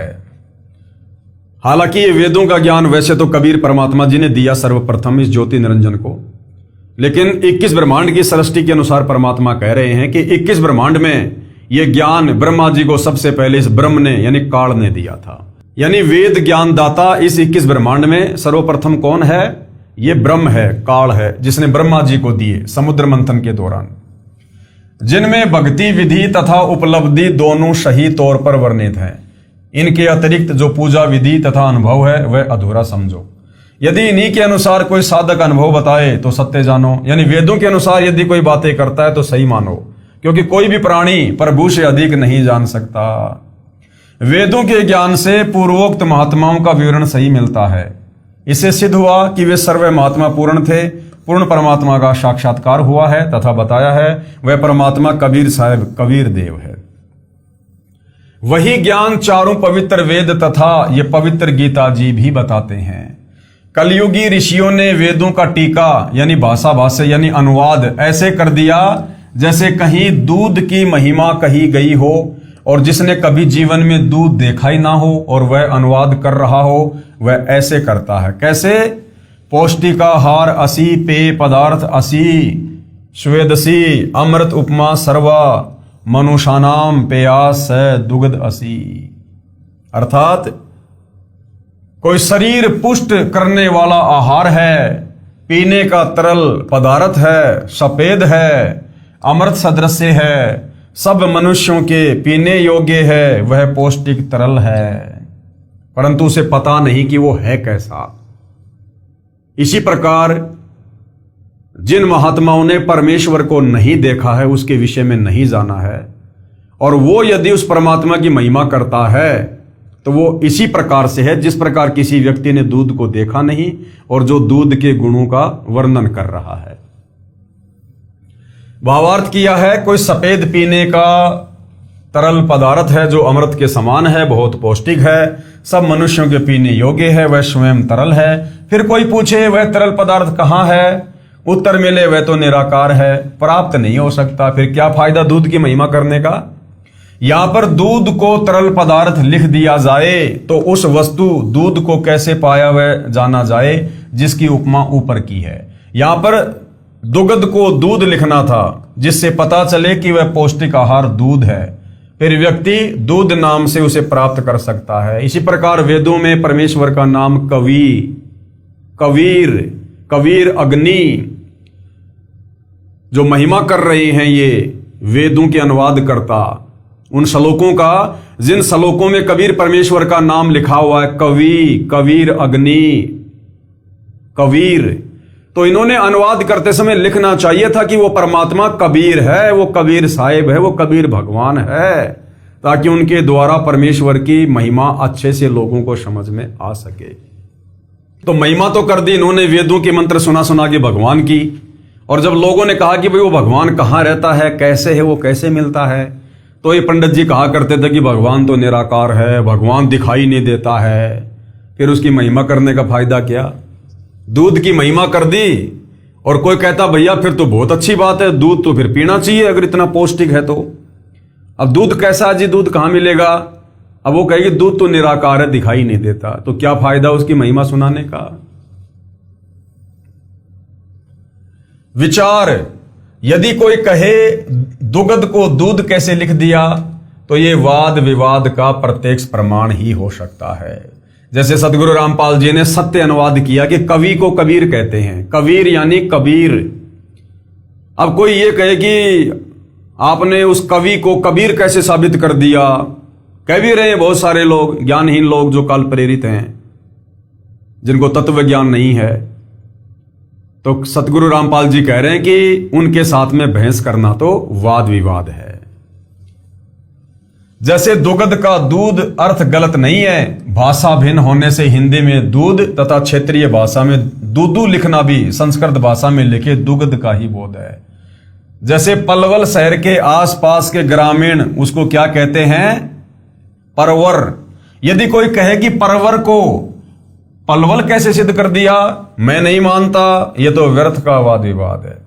ठीक इसी प्रकार कोई कहे कि कबीर देव को कबीर परमेश्वर कैसे सिद्ध कर दिया, ये तो व्यर्थ का वाद विवाद ही है। जैसे यजुर्वेद है, अब समझा रहे हैं परमात्मा, जैसे यजुर्वेद है, ये एक धार्मिक पवित्र पुस्तक है जिसमें भगवान की यज्ञ स्तुतियों की ऋचाएं लिखी हैं तथा भगवान कैसा है, कैसे पाया जाता है, सब विस्तृत वर्णन है। अब यदि पवित्र यजुर्वेद की महिमा कहें कि प्रभु की यज्ञ स्तुतियों की ऋचाओं का भंडार है, बहुत अच्छी विधि वर्णित है, एक अनमोल जानकारी है, और ये लिखे नहीं कि वह यजुर्वेद है, अपितु यजुर्वेद का अर्थ लिख दें कि यज्ञ स्तुतियों का ज्ञान है, तो उस वस्तु यानी पवित्र पुस्तक को कैसे पाया जा सकेगा? उसके लिए लिखना होगा कि वह पवित्र पुस्तक यजुर्वेद है जिसमें यज्ञ ऋचाएं हैं। इसी प्रकार इन तत्व ज्ञानहीन साधु संत महात्मा ऋषियों ने वेदों का अनुवाद करते समय भगवान की महिमा तो कर दी कि वो राजा के समान सिंहासन पर विराजमान है, उसके सिर के ऊपर मुकुट है, लेकिन उसका नाम नहीं लिख रहे, उस कवि का अर्थ वो कबीर नहीं कर रहे। क्योंकि भाइयों और बहनों, वेद जो परमेश्वर द्वारा प्रदत्त हैं, उस परमेश्वर के अलावा भला कौन उसका अनुवाद कर सकते हैं? केवल अड़ंगा कर सकते हैं, अनुवाद नहीं कर सकते। अब यजुर्वेद की संधि विच्छेद करके लिखें यजुर प्लस वेद, फिर भी वही पवित्र पुस्तक यजुर्वेद का ही बोध है। यजु प्लस वेद भी वही पवित्र पुस्तक यजुर्वेद का ही बोध है जिसमें यज्ञ स्तुतियों की ऋचाएं हैं। उस धार्मिक पुस्तक को यजुर्वेद कहते हैं। ठीक इसी प्रकार चारों पवित्र वेदों में लिखा है कि वह कबीर देव यानी कबीर परमेश्वर है, जो सर्वशक्तिमान, जगत पिता, सर्वसृष्टि रचनहार, कुल मालिक तथा पाप विनाशक व काल की कारागार से छुड़ाने वाला अर्थात बंदी छोड़ है। इसको कबीर देव लिखें तो भी कबीर परमेश्वर का ही बोध है, कवि प्लस देव लिखें तो भी कबीर परमेश्वर अर्थात उस कबीर प्रभु का ही बोध है। इसलिए कबीर देव उसी कबीर साहिब का ही बोध करवाता है।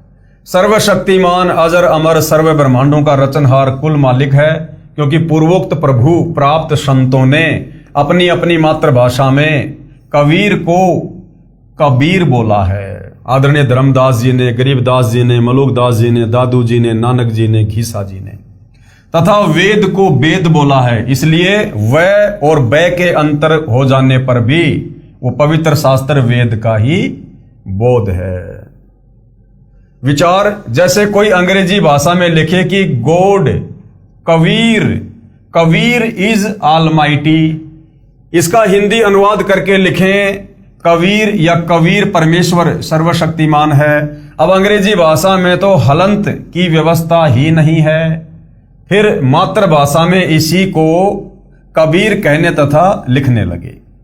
यही परमात्मा कबीर देव अर्थात कबीर परमेश्वर 3 युगों में नामांतरण करके आते हैं। सतयुग, त्रेता, द्वापर में अपने वास्तविक नाम उस कबीर नाम से ना आकर नामांतरण करके आते हैं, अन्य नाम धारण करके आते हैं जिनमें इनके नाम रहते हैं। सतयुग में सतसुकृत, त्रेता युग में मुनिंद्र, द्वापर में करुणामय तथा कलयुग में कबीर देव यानी कबीर देव।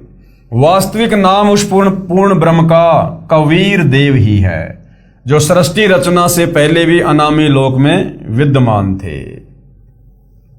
इन्हीं के उपमात्मक नाम सत्य पुरुष, अकाल मूर्त, पूर्ण ब्रह्म, अलख पुरुष, अगम पुरुष, परम अक्षर ब्रह्म आदि हैं।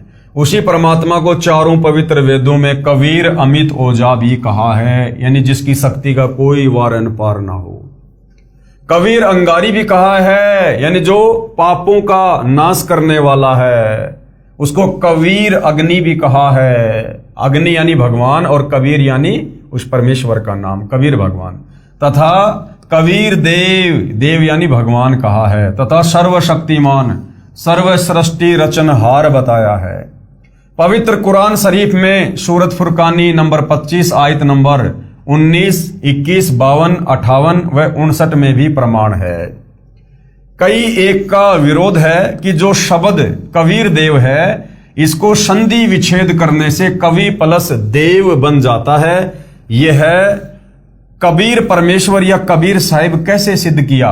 वह को बै तथा छोटी ई की मात्रा को बड़ी ई की मात्रा करना बेसमझी है।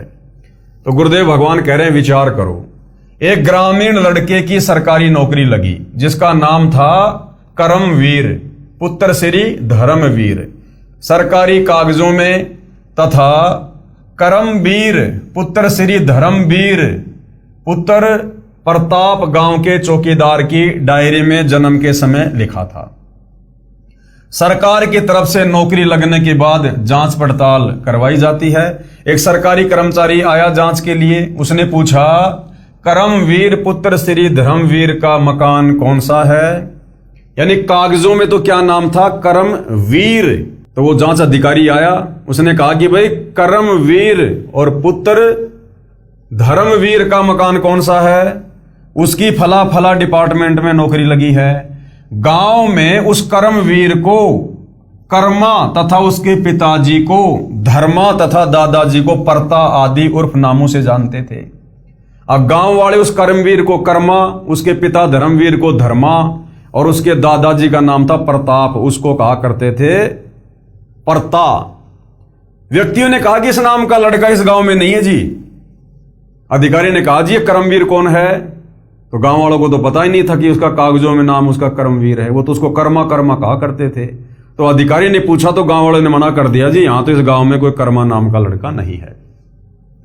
काफी पूछताछ के बाद एक लड़का जो करमवीर का सहपाठी था उसने बताया यह कर्मा की नौकरी के बारे में है। तब उस बच्चे ने बताया कि यही करमवीर उर्फ कर्मा तथा धर्मवीर उर्फ धर्मा ही है। फिर उस कर्मचारी को शंका उत्पन्न हुई कि करमवीर नहीं करमवीर है। उसने कहा चौकीदार की डायरी लाओ, उसमें भी लिखा था करमवीर पुत्र धर्मवीर पुत्र प्रताप। पूरा रह व के स्थान पर बै तथा छोटी ई की मात्रा लगी थी।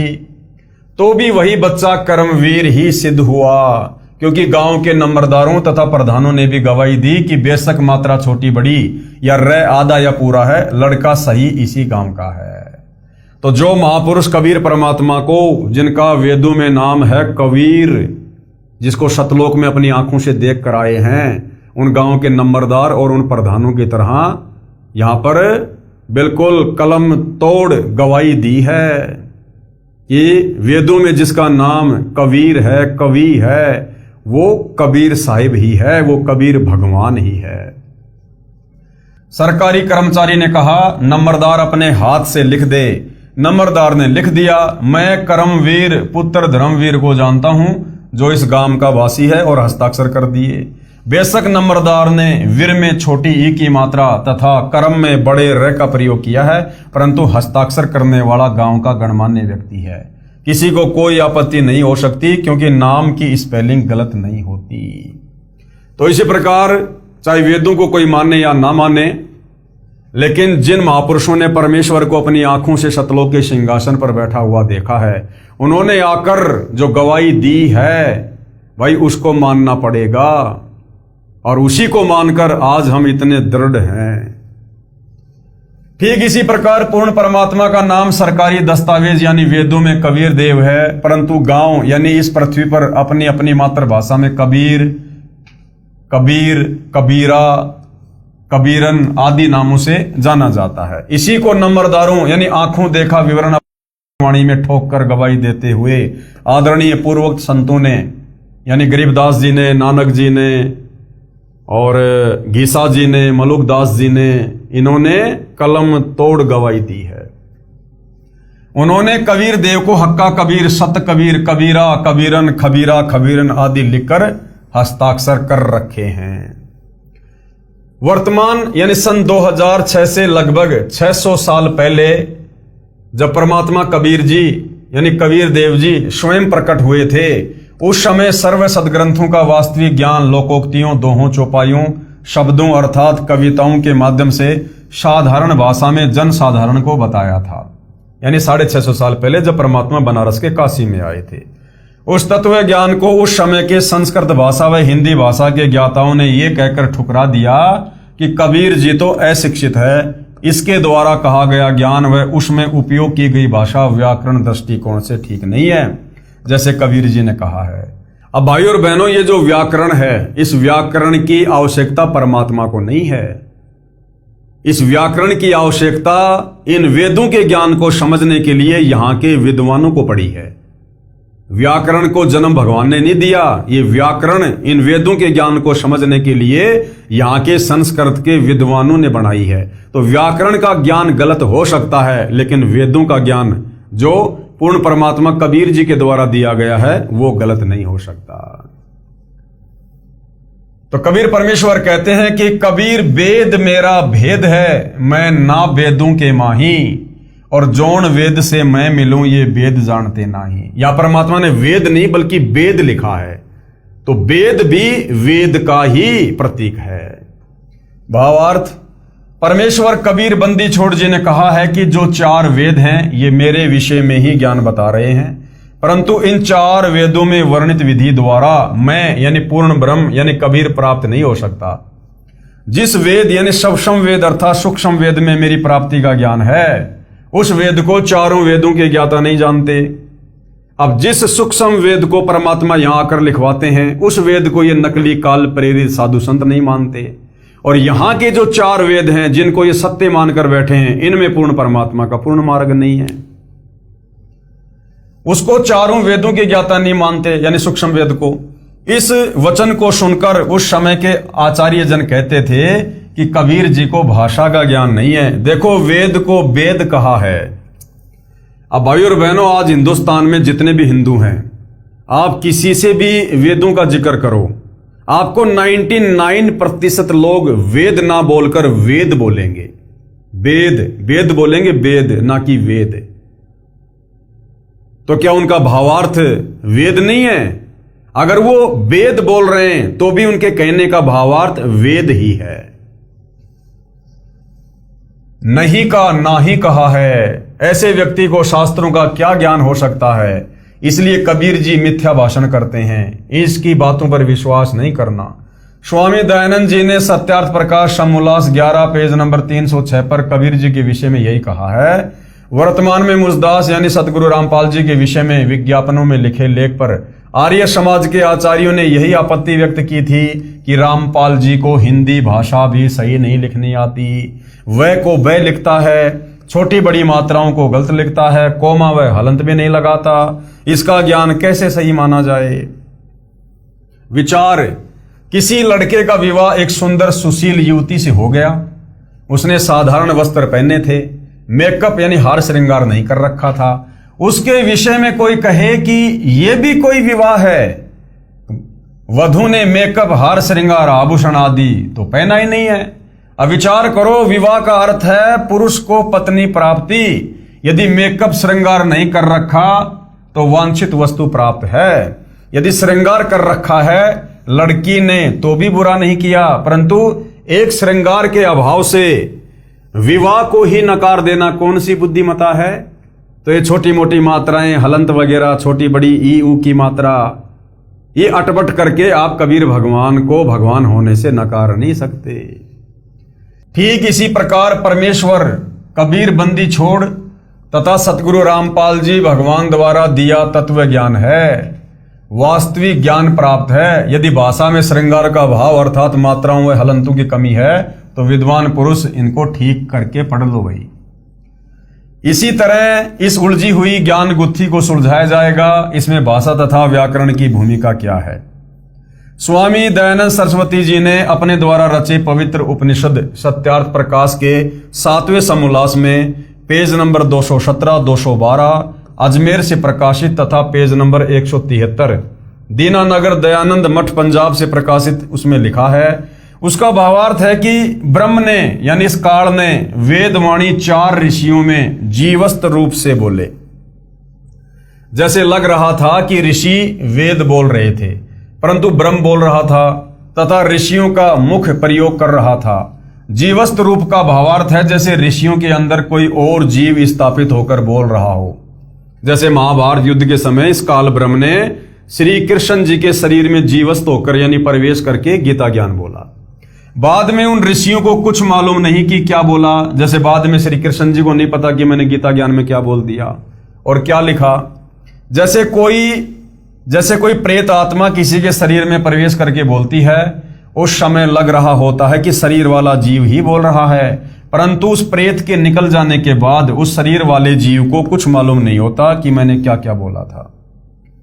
इसी प्रकार बाद में ऋषियों ने वेद भाषा को जानने के लिए व्याकरण यानी निघटु आदि की रचना की, जो स्वामी दयानंद जी के शब्दों में सत्यार्थ प्रकाश तीसरे समोल्लास पेज नंबर 80 अजमेर से प्रकाशित तथा पृष्ठ 64 दीनानगर पंजाब से प्रकाशित में पवित्र चारों वेद ईश्वर के द्वारा बनाए होने से निप्रभात हैं। वेदों का प्रमाण वेद ही है। चारों ब्राह्मण व्याकरण निघटु आदि ऋषियों कृत होने से त्रुटि युक्त हो सकते हैं। उपरोक्त विचार स्वामी दयानंद जी के हैं। यानी आर्य समाज के प्रवर्तक दयानंद जी का भी यही कहना है कि वेदों का जो ज्ञान है वो भगवान के द्वारा दिया गया ज्ञान है, जिसमें कोई कमी नहीं है। लेकिन आगे चलकर ऋषियों को जो वेदों का ज्ञान समझ में नहीं आया तो उन्होंने व्याकरण को उत्पन्न किया। तो ऋषि जी कह रहे कि व्याकरण में त्रुटि हो सकती है, जो वेदों को समझने के लिए ऋषियों ने बनाई थी, परंतु जो वेद ज्ञान है जो परमात्मा के द्वारा दिया गया है उसमें कोई त्रुटि नहीं है। विचार करें, वेद पढ़ने वाले ऋषियों के अपने विचारों से रचे उपनिषद एक दूसरे के विपरीत व्याख्या कर रहे हैं। मान लीजिए 5 ऋषि हैं, पांचों ने वेदों को पढ़ा, तो वेद तो वही हैं, वेदों में तो कोई हेराफेर नहीं है, मूल संस्कृत भाषा में श्लोक में कोई हेराफेर नहीं है। 5 ऋषि हैं, पांचों ने उन्हीं वेदों को पढ़ा और उन वेदों को पढ़कर 5 ऋषियों ने जो उसकी व्याख्या की, जो अनुवाद किया, उन 5 ऋषियों का अनुवाद आपस में मेल नहीं खाता है। विचार करें, वेद पढ़ने वाले ऋषियों के अपने विचारों से रचे उपनिषद एक दूसरे के विपरीत व्याख्या कर रहे हैं, इसलिए वेद ज्ञान को तत्व ज्ञान से ही समझा जा सकता है, ना कि व्याकरण से। तत्व ज्ञान यानी सब वेद पूर्ण परमात्मा कबीर देव ने यानी कबीर साहिब ने स्वयं आकर बताया है, तथा चारों वेदों का ज्ञान ब्रह्म द्वारा बताया गया है। और वेदों को बोलने वाला ब्रह्म यानी काल स्वयं पवित्र यजुर्वेद अध्याय 40 मंत्र नंबर 10 में कह रहा है कि उस पूर्ण ब्रह्म को यानी सारी सृष्टि के मालिक उस कबीर देव को, जो पूर्ण ब्रह्म है, कोई तो समवात यानी जन्म लेकर प्रकट होने वाला अर्थात आकार में कहता है, तथा कोई असमवात यानी जन्म न लेने वाला अर्थात वह निराकार कहते हैं। परंतु इसका वास्तविक ज्ञान तो धीराणाम यानी पूर्ण ज्ञानी अर्थात तत्वदर्शी संत जन ही पूर्ण निर्णायक भिन्न भिन्न बताते हैं कि वास्तव में परमात्मा जन्म लेता है या प्रकट होता है। उसको ध्यान पूर्वक सुनो, यानी तत्वदर्शी संत जो सत्संग करे, जो पुस्तक लिखे, जैसे वर्तमान में तत्वदर्शी संत की भूमिका में सतगुरु रामपाल जी हैं, या तो उनके सत्संग सुनने से पता चलेगा या फिर उनके द्वारा लिखित पुस्तकें पढ़ने से पता चलेगा। इससे स्वयं सिद्ध है कि वेद बोलने वाला ब्रह्म यानी काल भी स्वयं कह रहा है कि उस पूर्ण ब्रह्म यानी कबीर देव के बारे में मैं भी पूर्ण ज्ञान नहीं रखता, उसको तो कोई तत्वदर्शी संत ही बता सकता है। गीता अध्याय 4 श्लोक 34। इसी प्रकार इसी अध्याय के मंत्र नंबर 13 में कहा है कि कोई तो विधाया यानी अक्षर ज्ञानी एक भाषा के जानने वाले को विद्वान कहते हैं, दूसरे अविधाया यानी निरक्षर को अज्ञानी कहते हैं।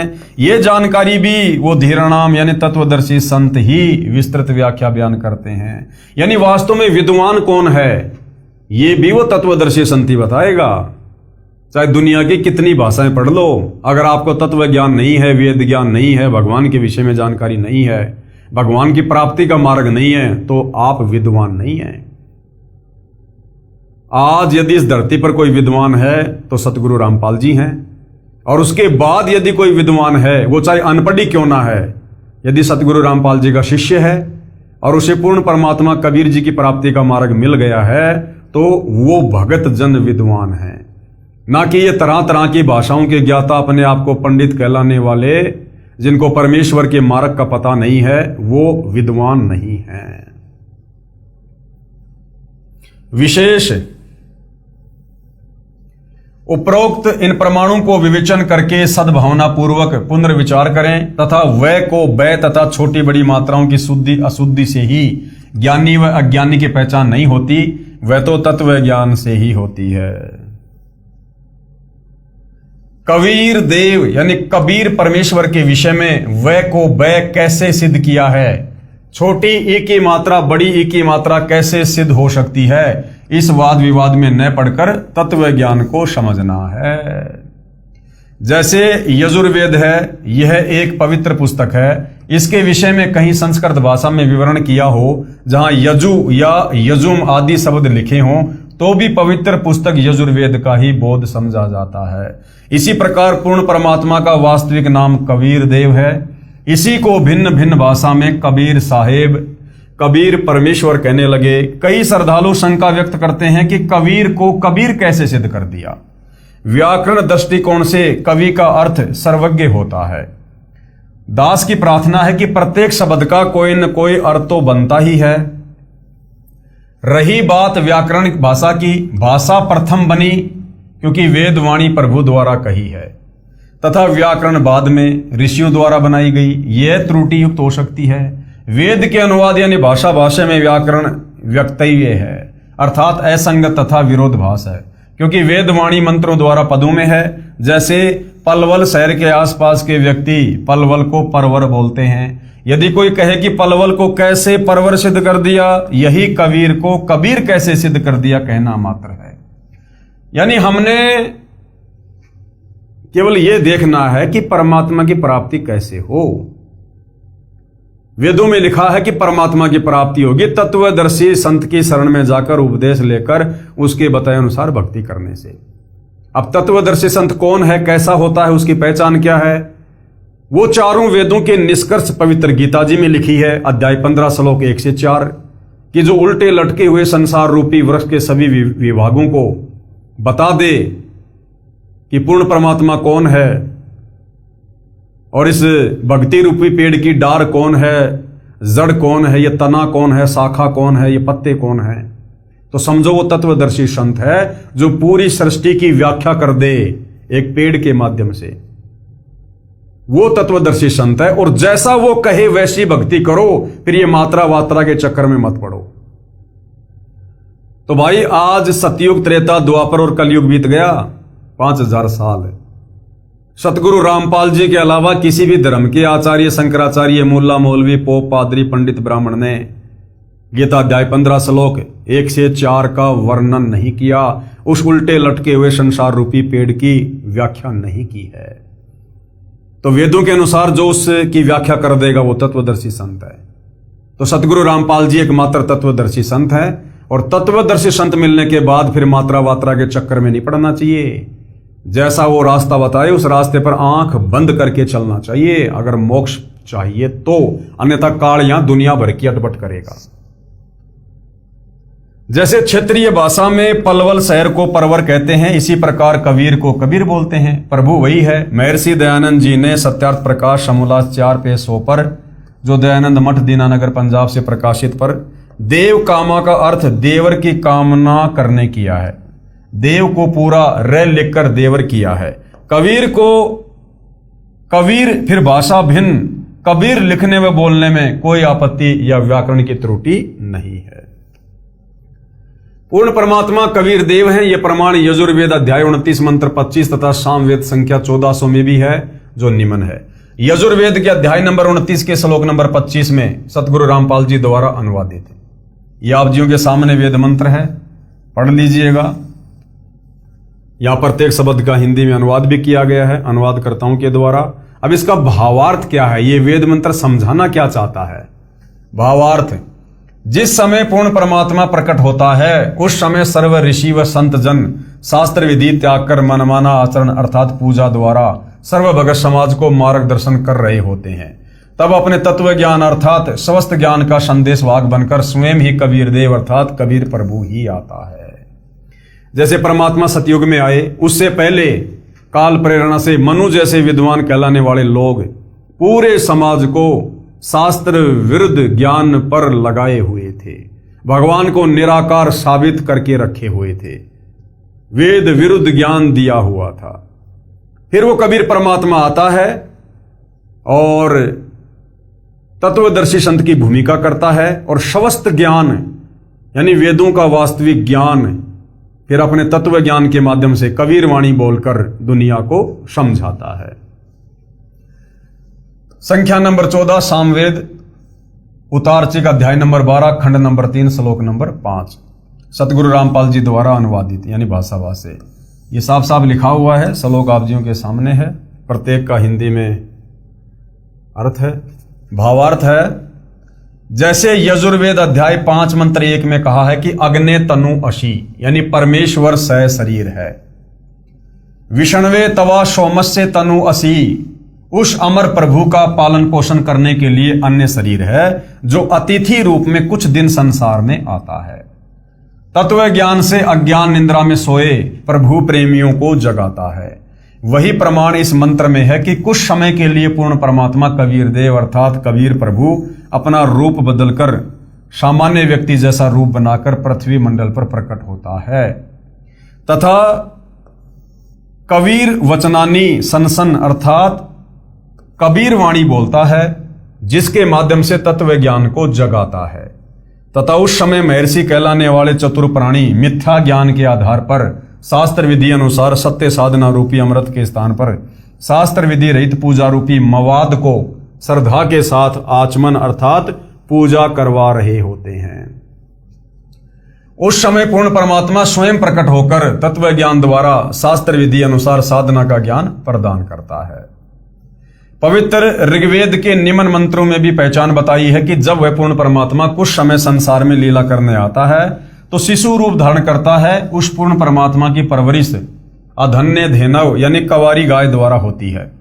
फिर लीलावत बड़ा होता है तो अपने पाने व सतलोक जाने अर्थात पूर्ण मोक्ष मार्ग का तत्व ज्ञान यानी कबीर गिरवी कबीर वाणी द्वारा कविताओं द्वारा बोलता है, जिस कारण से प्रसिद्ध कवि कहलाता है। परंतु वह स्वयं कबीर देव पूर्ण परमात्मा ही होता है जो तीसरे मुक्ति धाम सतलोक में रहता है। कहां प्रमाण है? ऋग्वेद मंडल 9 सूक्त 1 मंत्र 9 तथा सूक्त 96 मंत्र 17 से 20 में। ऋग्वेद मंडल 9 सूक्त 1 मंत्र 9 अभि इम अधन्या उत शृणंती धेनव शिशुम सोम इंद्रायम पातवे। अभि इमम अधन्या उत शृणंती धेनव शिशुम सोमम इंद्राय पातवे। प्रत्येक शब्द का अनुवाद है, हम सीधा इसके भावार्थ पे चलते हैं। भावार्थ है, पूर्ण परमात्मा अमर पुरुष जब लीला करता हुआ बालक रूप धारण करके स्वयं प्रकट होता है, उस समय कवारी गाय अपने आप दूध देती हैं, जिससे उस पूर्ण प्रभु की परवरिश होती है। तो वेद में बिल्कुल साफ साफ लिखा है कि जब वो कबीर परमात्मा लीला करने के लिए यहां पर तत्व ज्ञान देने के लिए हम भटकी हुई आत्माओं को सतलोक का मार्ग बताने के लिए स्वयं शिशु रूप में प्रकट होता है, उस समय कबीर परमेश्वर के बाल्यकाल में परवरिश की लीला कवारी गाय के दूध से होती है। और सतयुग में कबीर परमात्मा सत सुकृत ऋषि के नाम से शिशु रूप में प्रकट हुए और उस समय परमेश्वर ने अपनी परवरिश की लीला की जिम्मेदारी एक निसंतान दंपत्ति, एक विद्याधर नाम के ब्राह्मण और उसकी पत्नी दीपिका, परमेश्वर ने उसके हाथ में सौंपी, उनको निमित्त बनाया और कवारी गाय के दूध से परमेश्वर की परवरिश हुई। ऐसा ही त्रेता युग में हुआ, ऐसा ही द्वापर में हुआ और ऐसा ही 650 साल पहले कलयुग में हुआ। तो भाइयों और बहनों, सतयुग में परमात्मा किस नाम से आए थे, किस प्रकार से अपनी लीला की, अपने तत्व ज्ञान का प्रचार प्रसार किया। मनु जैसे अपने आप को विद्वान समझने वाले लोगों ने परमेश्वर के सतज्ञान को स्वीकार नहीं किया, उनका मजाक उड़ाया, उनका नाम वामदेव रख दिया। बहुत सारी आत्माओं को परमात्मा जी ने अपनी शरण में लिया, उनका उद्धार किया। परमेश्वर ने सप्तम वेद की रचना करवाई।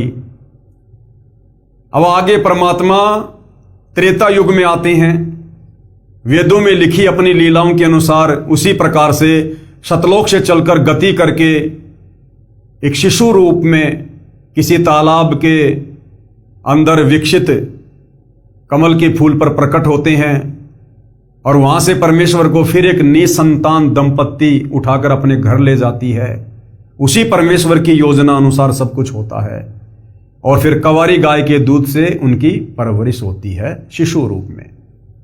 तो आज हमने सतयुग में परमेश्वर की लीलाओं के विषय में जाना और पढ़ा जो वेदों में वर्णित है, ताकि हमें विश्वास हो कि वास्तव में कबीर जी ही पूर्ण परमात्मा है। अब नेक्स्ट एपिसोड में हम पढ़ेंगे कि त्रेता युग में कबीर परमेश्वर जी का प्रकट होना। तो भाई और बहनों, परमेश्वर की बहुत बड़ी रजा है, बहुत बड़ी दया है। ये अमृत ज्ञान, ये कबीर वाणी, ये कबीर गिरभी, ये पांचवा वेद शमशम वेद, ये पुस्तक पांचवा वेद है, पांचवें वेद का अंश है ये, जो सतगुरु रामपाल जी के द्वारा लिखा गया है।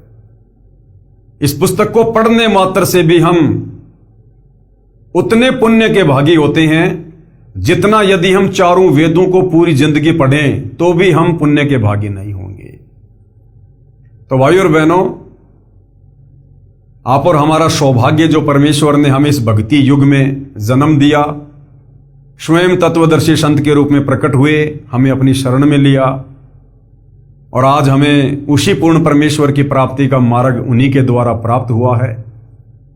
तो आज मौका है इस काल के 21 ब्रह्मांड से दलदल से बाहर निकलने का, जन्म मरण के दीर्घ रोग से छुटकारा पाने का, तपतशिला और नरक के और लख 84 योनियों के कष्टों से मुक्त होने का। तो कहते हैं समझा है तो सिर धर पांव और बहुर नहीं रे ऐसा ताव। ये मौका बार बार नहीं मिलेगा। ये कलयुग का समय, इसी समय भक्ति युग शुरू होता है। पूर्ण परमात्मा स्वयं तत्वदर्शी संत रूप में प्रकट है, हमें मनुष्य जन्म और जहां परमेश्वर आए हुए हैं इस पृथ्वी के टुकड़े पर भारतवर्ष में, उस भारतवर्ष में भी परमेश्वर जिस जगह पे आए हैं उसके आसपास मनुष्य जन्म, उसके बाद हमें उनकी शरण प्राप्त होना, उनका ज्ञान समझ में आ जाना और दृढ़ होकर भक्ति पर लग जाना, ये बिल्ली के भाग का छीका टूटा है। इस परम सौभाग्य को, परम दाव को यदि कोई ठुकरा देगा, उससे बड़ा निर्भागी प्राणी इस सृष्टि में कोई दूसरा नहीं होगा। ऐसी निकम्मी आत्माओं को फिर परमात्मा योगो योगो नहीं संभालता है। तो भाई और बहनों, हम तो प्रार्थना करेंगे, विनती करेंगे, आप परमेश्वर जी के सत्संग यूट्यूब पर जी भरकर सुनिए, सारे प्रमाण अपने धर्मशास्त्रों से मिलाइएगा। यदि आपको कोई भी त्रुटि लगे तो हमें बताइएगा। हालांकि त्रुटि के लिए तो कोई गुंजाइश गुरुदेव ने छोड़ी नहीं है। अगर त्रुटि होगी तो वो आपकी नासमझी की होगी। तो भाई और बहनों, जनता की अदालत में मामला चल रहा है, जनता अध्यात्म में रुचि ले रही है। सतगुरु रामपाल जी सर्व धर्मशास्त्रों से प्रमाणित करके जनता को दिखा रहे हैं कि वास्तव में सुप्रीम गॉड कबीर जी ही हैं और उन्हीं की भक्ति करने से हमारी आत्मा का कल्याण होगा, जन्म मरण का रोग समाप्त होगा।